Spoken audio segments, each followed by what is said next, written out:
नमस्कार, विकास समाचारमध्ये आपले स्वागत। खेकड्याच्या शिकारी दरम्यान मुंब्रा टेकडीवर हरवलेल्या 5 मुलांची 7 तासांच्या ऑपरेशननंतर सुटका। मुंब्रा टेकडीवर खेकडे पकडण्यासाठी गेलेले 5 हरवलेल्या मुलांची 7 तासांच्या ऑपरेशननंतर सुटका करण्यात आली। महाराष्ट्रातील ठाणे शहरातील मुंब्रा टेकडीवर खेकडे पकडण्यासाठी गेलेल्या 5 मुलांची अनेक एजन्सींनी रात्रभर केलेल्या संयुक्त कारवाईत सुटका केली, अशी माहिती एका अधिकाऱ्याने शनिवारी दिली। 5 मुलांपैकी बहुतेक 12 वर्षांचे 3 भावंडे आहेत। बचाव कार्य 7 तास चालले, असे अधिकारी म्हणाले। सविस्तर वृत्त असे की आझादनगर भागातील दर्गा गल्लीतील 5 मुले सायंकाळी 5च्या सुमारास मुंब्रा टेकडीवरील खडी मशीन परिसरात खेकडे पकडण्यासाठी गेली होती, पण ते चुकले आणि त्यांनी गजर केला।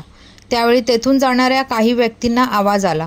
त्यांनी मदतीसाठी आरडाओरडा केला, परंतु ते सापडले नाही। त्यांनी नंतर अग्निशमन दलाला सूचना दिली। ठाणे महानगरपालिकेच्या प्रादेशिक आपत्ती व्यवस्थापन कक्षाचे प्रमुख यासिन तळवी यांनी सांगितले, 7 तास बचाव कार्यानंतर त्यांची सुटका करण्यात आली। धन्यवाद। वसईहून मी शहनाज शेख, विकास समाचार चॅनलला लाईक, शेअर, सबस्क्राईब जरूर करा।